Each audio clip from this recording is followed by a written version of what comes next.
Podemos avançar para o século XIX, mesmo sabendo que existem pontos que merecem maior aprofundamento, como eu comentei anteriormente.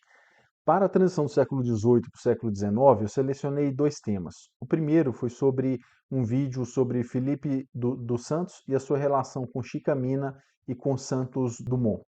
E agora, no segundo vídeo, eu trago um livro publicado pela historiadora Laura de Mello e Souza, aquela mesma autora do livro Desclassificados do Ouro, ainda abordando o século XVIII a partir dos mitos.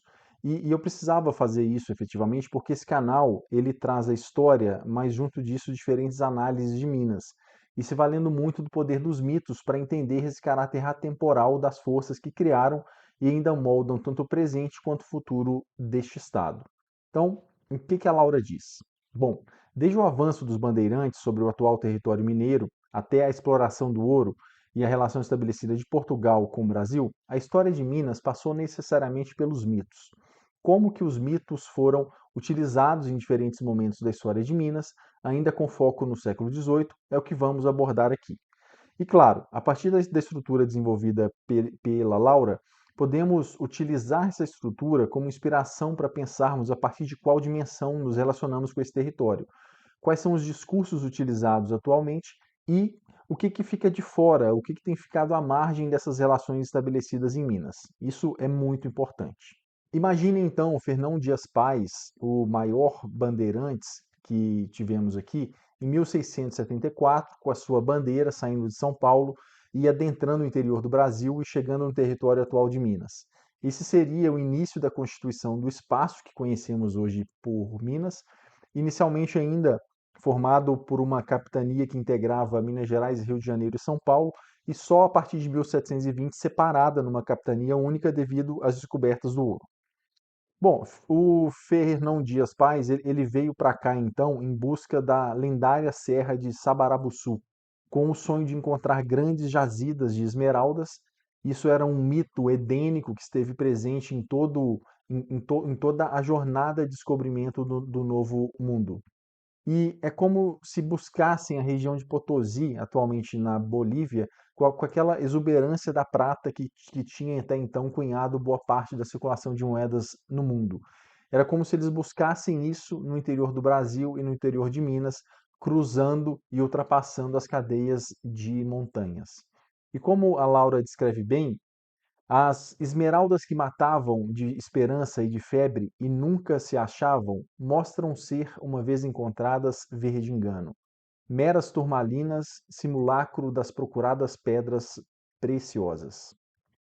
Bom, mesmo com esse fracasso, a bandeira serviu para abrir caminhos pelo sertão e para criar roteiros posteriormente explorados.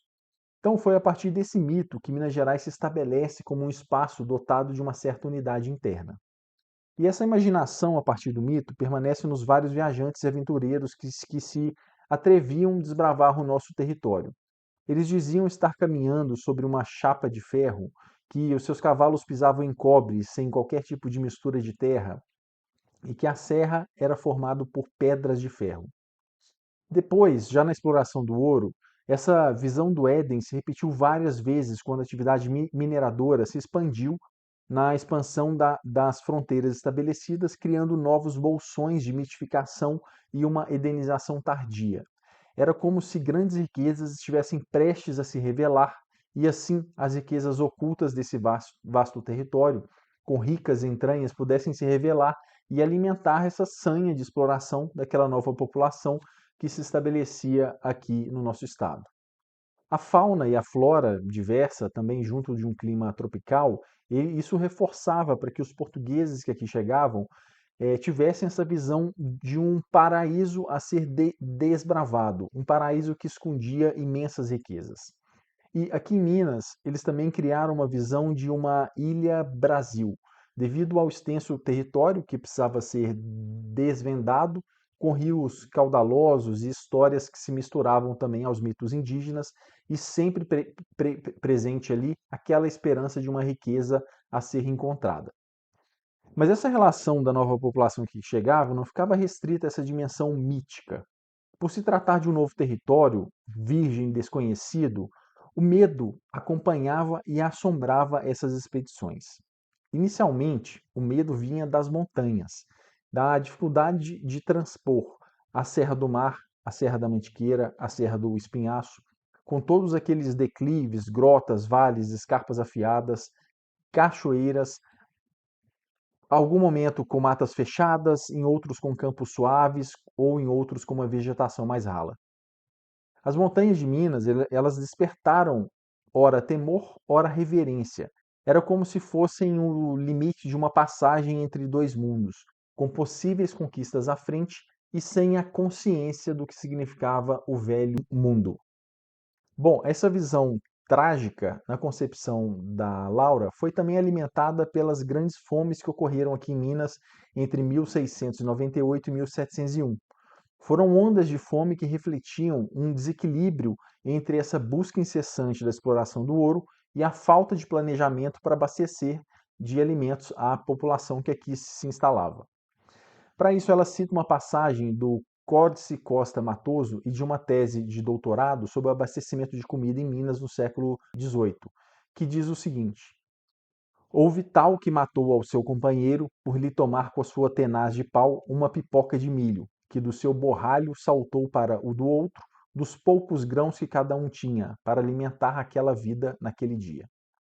Além desta citação, tem vários outros relatos de expedições com casos de desfalecidos por inanição.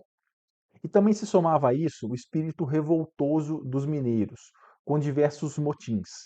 Motins que eram vistos como naturais de Minas e, por outros viajantes e estudiosos, como uma geografia de vícios decorrente dessa ebulição dos ânimos causada pelo ouro. E o adentrar no sertão era carregado também de dúvidas devido à falta de alimentos, à imprevisibilidade da geografia, do clima, à existência de povos indígenas, de negros fugidos e também como um espaço onde os desclassificados revelavam a sua utilidade para aquele sistema, junto de uma marginalidade e de um lado mais animal do ser humano. E para muitos, se aventurar no sertão do Brasil e de Minas significava a esperança de oportunidades, de que a vida deles pudesse de fato melhorar, e daí se embrenhar no mato sem uma data para o retorno. Era como se o sertão tivesse ali se tornado o centro solar do mundo colonial. E um outro passo da relação da população que chegava aqui com o território era estabelecer uma relação prática, estabelecendo comarcas, criando nomes para as vilas, povoados, a partir de uma visão sacro-religiosa e formalizando caminhos, estabelecendo um quadro administrativo e de funcionamento da capitania. Os viajantes especialistas acadêmicos de Lisboa descreviam e categorizavam a fauna, a flora, a geografia e também os limites do território. Tudo isso sem afeto ainda. Era somente um lado prático para devassar, ordenar e descrever o avanço da civilização em relação à natureza, a uma busca do controle do território e um avanço da dominação, numa total sujeição da natureza aos objetivos mais tangíveis que Portugal tinha. Esse lado utilitarista, ele de fato anulava os significados da destruição tanto dos indígenas quanto da natureza. E em paralelo à mineração, com seu viés de cortar as montanhas, de gerar entulho, de desfazer as paisagens, a agricultura parecia ali no século XVIII como uma atividade um pouco mais ordenada, espalhando-se também pelo território, mesmo assim com práticas ainda muito precárias e ainda com uma relação de degradação da natureza. E, neste sentido, a relação com o território ela se mantinha ainda a partir de uma dimensão mais utilitária. Isto é, quando a população passou a não gerar mais o volume de ouro esperado, aqueles povoados de uma exuberante capitania das minas, eles se desfizeram rapidamente. E com isso a população começou a se migrar para outros lugares em busca de outras atividades. E no início do século XIX, o retrato deixado sobretudo pela mineração e pela decadência do ouro espantava os viajantes que aqui chegavam e diziam: tudo são ruínas, tudo despovoação. Aquela visão mítica do paraíso, do Éden, do jardim das Hespérides não existia mais. E como a Laura escreve extremamente bem, ela diz: a destruição era a face gêmea do seu aproveitamento prático. Ainda bem assim que essa relação com o território, ela pode ir muito além do mítico edenizado das dimensões trágica e prática.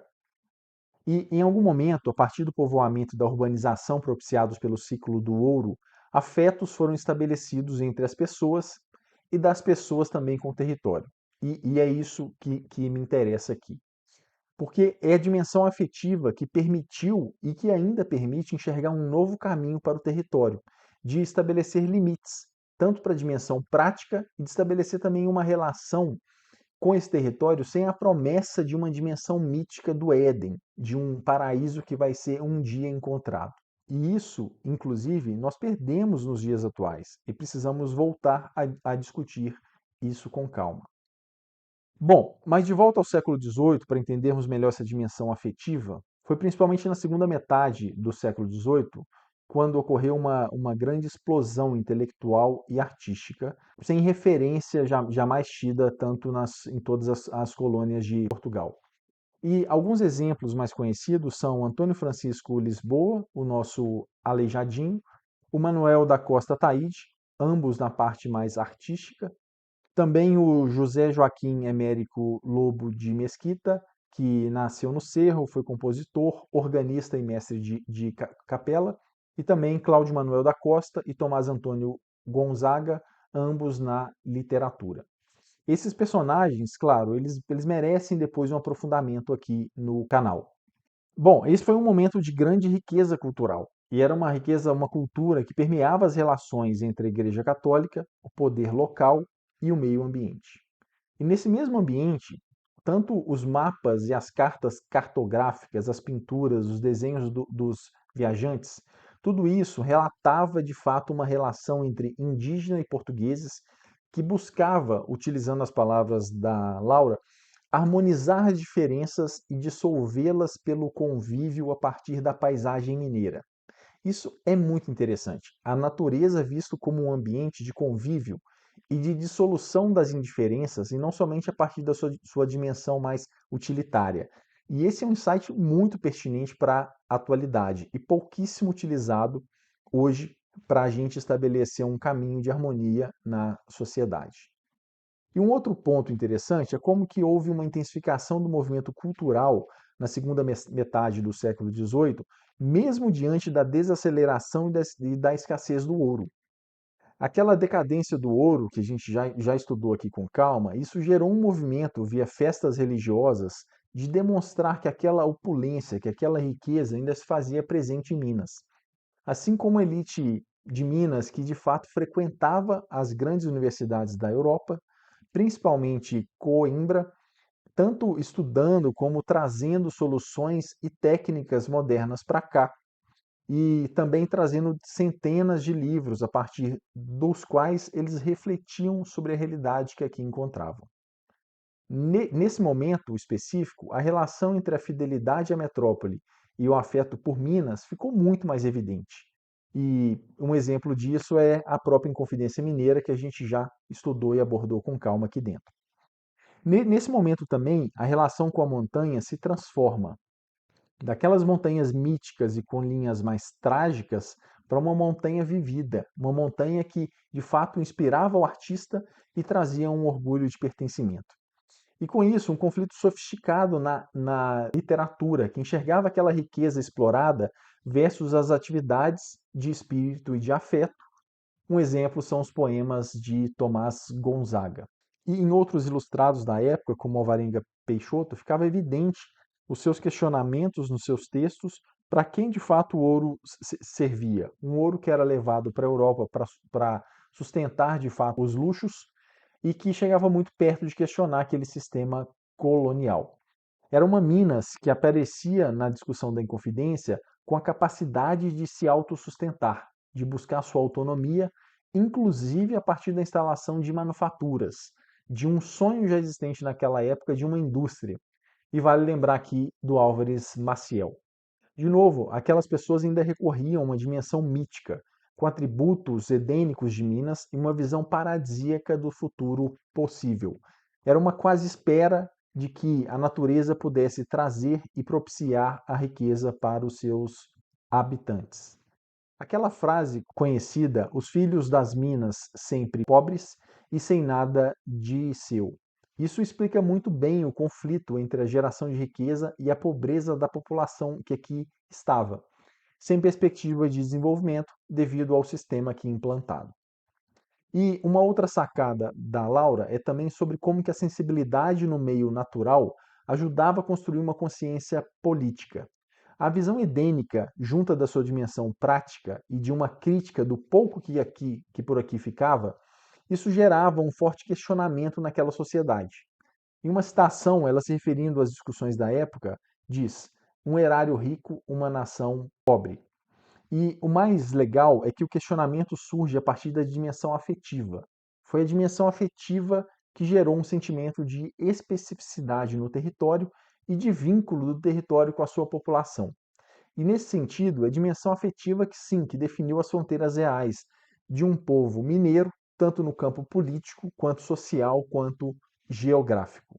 Vimos hoje, então, que Minas surge a partir de um mito edênico, que enxerga as nossas riquezas minerais como uma solução para sustentar as gastanças e a prosperidade de Portugal.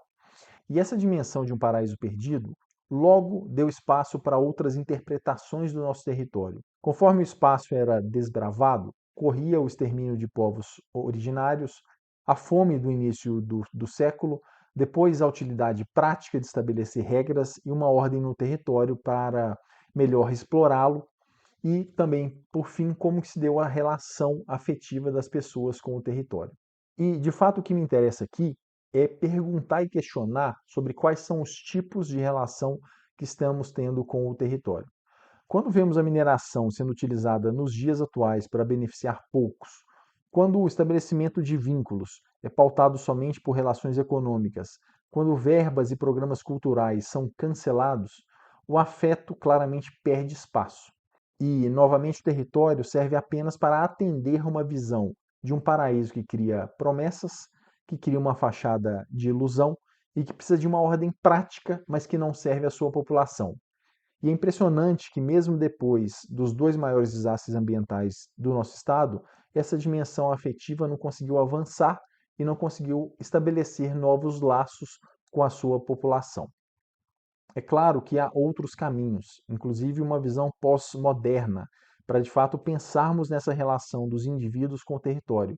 Uma visão que englobe uma nova interpretação dos mitos e uma nova relação afetiva.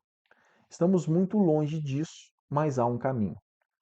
Para terminar, uma citação do Drummond que aparece no livro da Laura. O passado dói fisicamente quando nos aproximamos dele, com os olhos ainda cheios de presente. Comentários, contribuições e críticas, por favor, escrevam abaixo. Obrigado, um abraço.